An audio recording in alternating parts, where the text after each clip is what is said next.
श्री शिवाय नमस्तुभ्यम। हर हर महादेव। दोस्तों, आप सभी लोग जानते हैं कि 29 जनवरी 2025 यानी बुधवार को पड़ रही है माघ महीने की अमावस्या तिथि और इसे मौनी अमावस्या के नाम से जाना जाता है। और दोस्तों, ये वो अमावस्या तिथि है जो माघ महीने में पड़ने वाली सबसे बड़ी तिथि है, क्योंकि यह बुधवार के दिन पड़ रही है और इसका बहुत ही बड़ा और विशेष महत्व होता है। पूज्य गुरु जी ने कहा है कि अगर कभी भी मौका लग जाए और माघ महीने की अमावस्या तिथि बुधवार को पड़ जाए तो आप लोगों को 11 चावल के दाने का उपाय तो अवश्य ही करना चाहिए। इन दोनों का संयोग बहुत ही कम आता है। इसी के साथ में गुरु जी ने अपनी शिव पुराण कथा में बताया है कि इस दिन आपको 11 चावल दाने का उपाय तो आपको अवश्य ही करना चाहिए, क्योंकि ऐसा दिन पूरे साल में सिर्फ एक ही बार आता है। और दोस्तों, आप सभी लोग जानते हो कि बुधवार मौनी अमावस्या का अगर सबसे बड़ा कोई उपाय है तो वो 11 चावल के दाने वाला उपाय है। तो दोस्तों, इस अमावस्या के दिन आप लोगों को इस 11 चावल दाने वाले उपाय को जरूर करना है। बहुत सारे लोग होंगे जिन लोगों ने इस उपाय को ना किया हो, मतलब पूरा साल निकल गया, उन्होंने किसी भी दिन इस 11 चावल के दाने वाले उपाय को ना किया हो। पर दोस्तों, आपके पास एक आखिरी मौका बचा हुआ है जो कि 29 जनवरी के दिन है। तो इस दिन आप लोगों को इस वाले उपाय को जरूर कर लेना है। भले ही आपने पूरे महीने भर इस उपाय को ना किया हो, पर अगर आपने इस माघ महीने के अमावस्या के दिन अगर इस वाले उपाय को कर लिया तो आपको इस उपाय को करने का वो फल मिलेगा जिसकी आपने कभी कल्पना भी नहीं करी होगी। इसीलिए आप लोग इस वाले उपाय को एक बार जरूर कर लेना है, ताकि आप लोगों के हाथ से यह मौका ना जा सके और आपको इस उपाय को करने का फल मिल सके। दोस्तों, ये उपाय पंडित जी ने अपनी अभी की ही श्री शिव महापुराण की कथा में बताया है। जिस उपाय को आज हम आपको बहुत अच्छे से समझाने वाले हैं, इस वीडियो को देखने के बाद इस उपाय को समझने के लिए आपको कोई और वीडियो को देखने की जरूरत नहीं पड़ेगी। तो चलिए दोस्तों, उपाय को शुरू करते हैं। देखिए, यह इस माघ महीने के बुधवार अमावस्या के दिन यह इतना खास होता है, इतना महत्वपूर्ण होता है। देखा गया है कभी कभी बड़े बड़े पूजा पाठ अनुष्ठान से जो मनोकामना पूर्ण नहीं होते, वो माघ महीने की अमावस्या के दिन एक छोटे से उपाय करने से ही आपकी मनोकामना पूर्ण हो जाती है। और बहुत सारे लोगों ने इस उपाय को किया भी है और उनको इस उपाय को करने का फल भी जरूर मिला है। अगर आप लोग भी इस उपाय को करना चाहते हैं तो आप इस उपाय को पहले अच्छे से समझ लेना, सुन लेना, उसके बाद करना। आपको इस उपाय का फल जरूर मिलेगा। और इस उपाय को कर लेने से आपके घर में चाहे किसी भी प्रकार की दुख और समस्या क्यों ना चल रही हो, आपको उसका कारण भी नहीं पता है कि भाई यह समस्या किस कारण से चल रही है। उसका कुछ भी कारण हो सकता है, जैसे पितृदोष हो सकता है या किसी भी तरह का मंगल दोष भी हो सकता है। तो इस दिन आप लोगों को यह वाला उपाय कर लेना है। यह एक ऐसा उपाय है जिस उपाय को अगर किसी विशेष दिन पर किया जाए तो भाई उस विशेष दिन का जो है वह तो हमें मिलता ही मिलता है, पर हमने उस दिन पर इस उपाय को किया है तो हमें उससे भी बड़ा फल मिलता है, और फल बहुत जल्दी मिलता है, क्योंकि आप इस उपाय को बहुत ही बड़े और विशेष दिन पर कर रहे हो। तो चलिए अब उपाय के बारे में बात करते हैं। लेकिन उससे पहले आप लोगों को यह जानना आवश्यक है कि आखिर यह उपाय किस समय करना है, किसको करना है और कैसे करना है। तो चलिए हम आगे आपको वीडियो में एक एक करके बता देते हैं। लेकिन उससे पहले अगर आप लोग हमारे चैनल पर पहली बार आए हैं या फिर मेरी आवाज आज पहली बार सुन रहे हैं तो हमारे चैनल को सब्सक्राइब जरूर कर लेना और इस वीडियो को लाइक करके कमेंट बॉक्स में श्री शिवाय नमस्तुभ्यम ओम नम शिवाय जरूर टाइप कर देना। तो दोस्तों, इस 11 चावल के दाने वाले उपाय को हमें इस मौनी अमावस्या के दिन कैसे करना है, किसको करना है, किस समय करना है और कहां पर करना है, ये सारे सवालों के जवाब आपको इस वीडियो में मिल जाएंगे। और जो ये वीडियो देखेगा भाई, उसको 11 चावल के दाने वाला उपाय जरूर करना चाहिए, क्योंकि इस दिन एक चावल के दाने का भी बहुत ही बड़ा और विशेष महत्व होता है। और जब बात आ जाए 11 चावल के दाने की तो ये सोने पे सुहागा वाली बात हो जाती है और ये एक बहुत ही बड़ा उपाय हो जाता है इस बुधवार मौनी अमावस्या का। तो अब दोस्तों, इस 11 चावल के दाने वाले उपाय को आखिर करना किसको है, सबसे पहले हम लोग वो बात जान लेते हैं।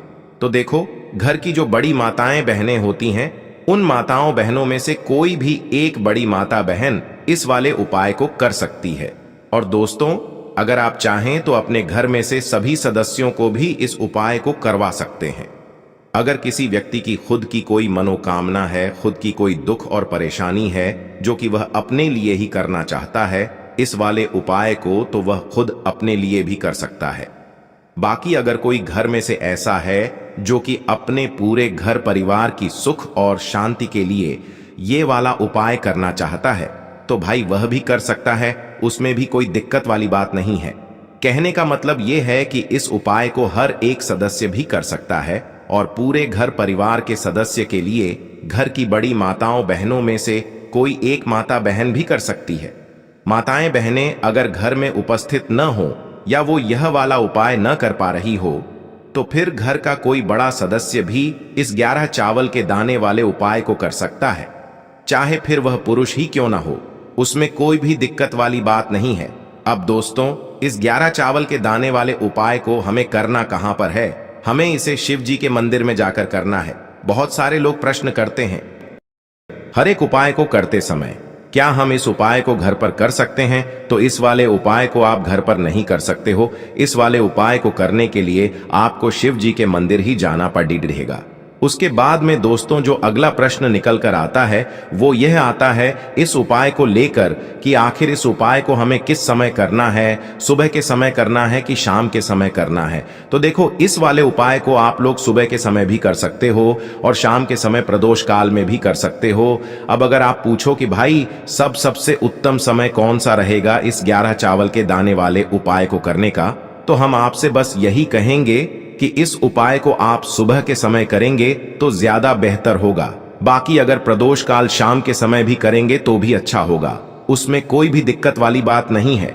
तो अब दोस्तों, जो अगली सबसे बड़ी और महत्वपूर्ण बात आती है वो यह आती है कि सुबह अगर हम उपाय को करेंगे तो हमें कितने बजे से लेकर कितने बजे तक के बीच में करना है, और शाम के समय प्रदोष काल में करेंगे तो हमें कितने बजे से लेकर कितने बजे के बीच में करना है।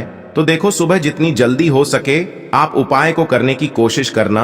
बाकी अगर किसी कारणवश लेट भी हो जाओ, थोड़ी देर भी हो जाए, तो 10 या 11 बजे तक भी आप उपाय कर लेना, पर 12 बजे से ज्यादा देरी न हो, ठीक है?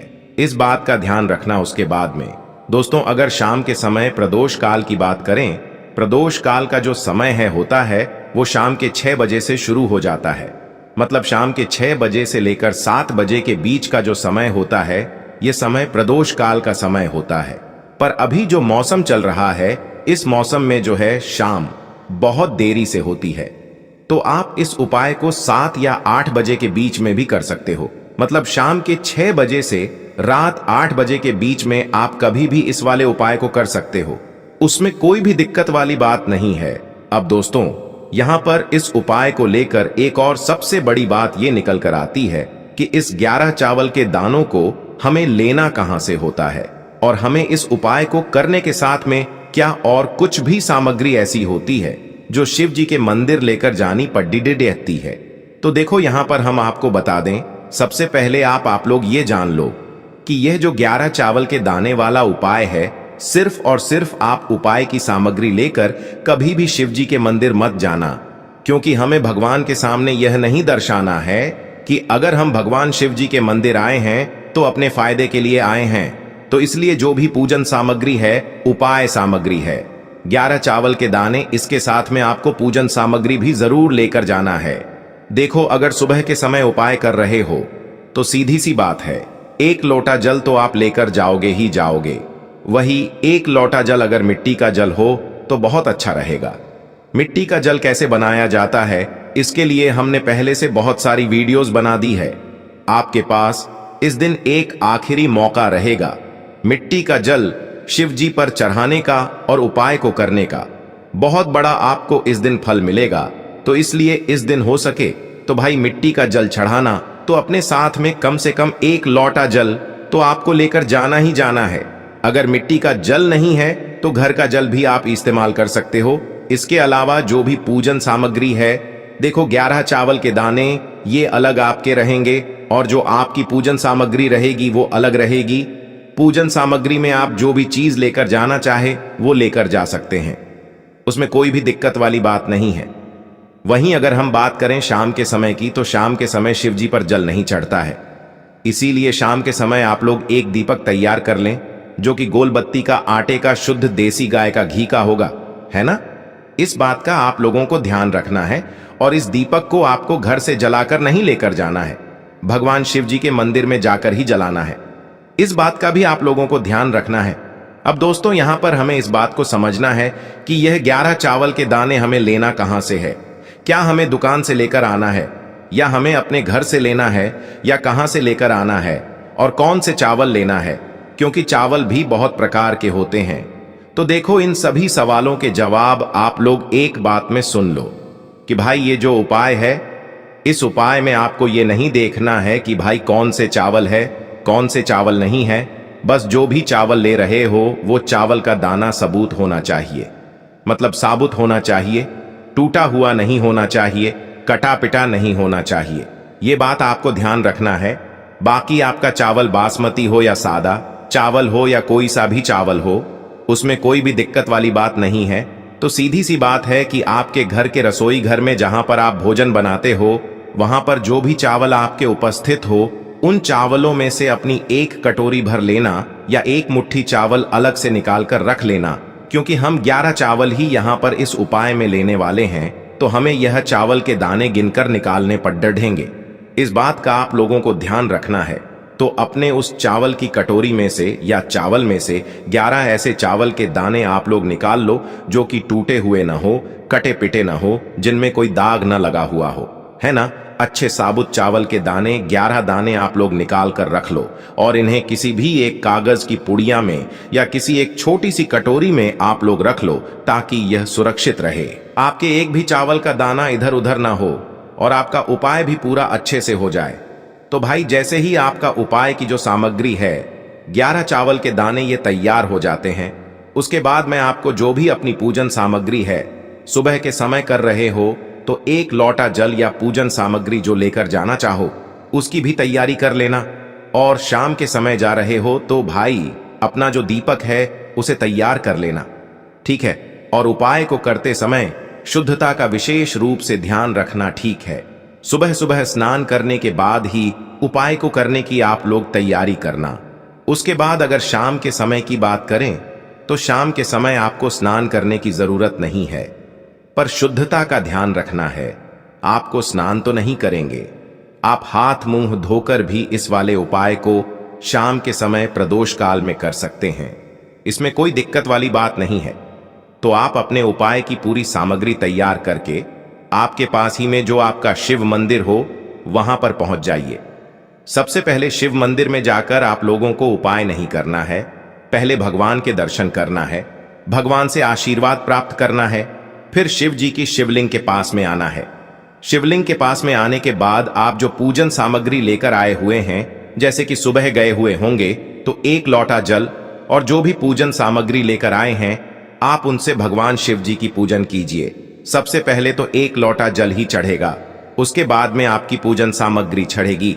उसके बाद में अगर दोस्तों शाम के समय अगर आप इस उपाय को कर रहे हो, तो अपने साथ में कम से कम एक जो दीपक है गोल बाती का, जो आप अपने साथ में लेकर गए हो, उस दीपक को मंदिर में जाकर अपनी माचिस से जलाना है और उस दीपक को शिवलिंग के पास में रखना है, ठीक है। इस दीपक को रखने के बाद ही आप लोगों को अपना ये वाला उपाय शुरू करना है। और दीपक को ज्यादा पास में मत रखना, वैसे भी गर्मी पड़ रही है, भगवान शिव जी को आंच नहीं लगनी चाहिए, है ना। तो भाई, जैसे ही आपकी पूजा अर्चना हो जाती है, आप भगवान शिव जी को प्रसन्न कर लेते हैं। उसके बाद में शिवलिंग के पास ही में आप कहीं पर बैठ जाइए, सामने या आसपास जिस जगह पर आपको बैठना हो वहां पर बैठ जाइए, और अपने वह 11 चावल के दाने अपने सामने निकाल कर रख लीजिए, क्योंकि अब यहाँ पर उपाय को यहाँ पर करने की आपको तैयारी करना है। और इस तरीके से जब आप उपाय करेंगे, पूजन सामग्री करने के बाद, पूजन अर्चना करने के बाद, तो आपको उपाय का फल बहुत जल्दी और बहुत बढ़ा होकर मिलेगा। तो अपने 11 चावल के दाने अपने सामने निकाल कर रख लेना। और यह जो उपाय है, यह आपकी सीधे हाथ की हथेली से होगा, इसलिए इस बात का भी विशेष रूप से ध्यान रखना है। तो सीधे हाथ की हथेली का प्रयोग करके ही आप लोग अपना इस वाले उपाय को करना। अपने सामने जो भी आपकी कागज की पुड्डियां है, उसको खोल कर रख लो, या कटोरी है तो भाई उसे अपने सामने रख लो, और अपने वह 11 चावल के दाने निकाल लो। ठीक है। उसके बाद में दोस्तों अब आपको क्या करना है कि शिवलिंग आपके सामने होगी, तो आपने वह 11 चावल के दाने एक एक करके आपको शिव जी के शिवलिंग के ऊपर चढ़ाना है। कहां पर चढ़ाना है? शिवलिंग के ऊपर चढ़ाना है, और कहीं पर भी नहीं चढ़ाना है। आपको अपने हथेली से तो शिवलिंग के ऊपर चढ़ना है, भले ही फिर वो अपने आप जलाधारी पर गिर जाए या मतलब वहीं पर गिर जाए, उसमें कोई दिक्कत वाली बात नहीं है, पर आप चढ़ाओ शिवलिंग के ऊपर ही। तो आपको क्या करना है, अपना पहला चावल का दाना उठाना है, श्री शिवाय नमस्तुभ्यम बोलना है और शिवलिंग पर चढ़ा देना है। इसी तरीके से दूसरा चावल का दाना उठा है, शिवलिंग पर चढ़ाना है और मंत्र बोल देना है। और फिर तीसरा चावल का दाना उठाना है, श्री शिवाय नमस्तुभ्यम बोलना है और चढ़ा देना है। इसी प्रकार से आपको पूरे 11 चावल के दाने एक एक करके शिव जी के शिवलिंग के ऊपर चढ़ाना है और भगवान से प्रार्थना करते जाना है। मतलब प्रार्थना तो आपको आखिरी में करना है, पर हर एक चावल के दाने को चढ़ाते समय श्री शिवाय नमस्तुभ्यम जरूर बोलना है। उसके बाद ही में यह चावल का दाना शिवलिंग के ऊपर आपको चढ़ाना है। जैसे ही आपके 11 चावल के दाने शिवलिंग के ऊपर चढ़ जाते हैं, तो भाई उसके बाद में आपको क्या करना है, भगवान से अपनी मनोकामना बोलना है। मनोकामना भी कब बोलना है? जब आपका 11 चावल का दाना आपके सीधे हाथ की हथेली में हो और आप उसे चढ़ाने के लिए जा रहे हो। श्री शिवाय नमस्तुभ्यम बोलकर उस आखिरी चावल के दाने को शिवलिंग के ऊपर चढ़ा देना और भगवान से फिर अपनी वह मनोकामना बोल देना, जिस मनोकामना के लिए आप लोग अपना यह वाला उपाय कर रहे हो, जिस भी दुख और परेशानी के लिए आप लोग अपना यह वाला उपाय कर रहे हो। उसके बाद में जैसे ही आप अपनी मनोकामना बोल देते हो, आपका यह वाला उपाय पूरा हो जाता है। पर दोस्तों, उपाय को करने के बाद आप लोगों को 2 मिनट भगवान शिव जी के मंत्र का जाप जरूर करना है, और मंत्र का जाप करने के बाद भगवान से एक और बार प्रार्थना करना है अपनी मनोकामना के लिए या अपनी जो भी दुख और परेशानी है उसके लिए। इसके बाद में आप लोग भगवान को देखकर, भगवान से प्रार्थना करके, उनसे आशीर्वाद लेकर वहां से उठ सकते हैं और अपने घर पर जा सकते हैं। बस दोस्तों, यहां पर यह वाला उपाय पूरा हो जाता है। इस तरीके से जो भी व्यक्ति छोटी छोटी चीजों का ध्यान रखते हुए इस 11 चावल के दाने वाले उपाय को करेगा, निश्चित सी बात है उसे उसकी मनोकामना जल्द ही पूर्ण होगी और जो भी दुख और परेशानी है वो भी बहुत ही जल्दी दूर होंगे। और दोस्तों, अगर आपको हमारी ये वीडियो पसंद आई हो तो हमारे इस वीडियो को लाइक और चैनल को सब्सक्राइब जरूर करें। हर हर महादेव। ओम नमः शिवाय।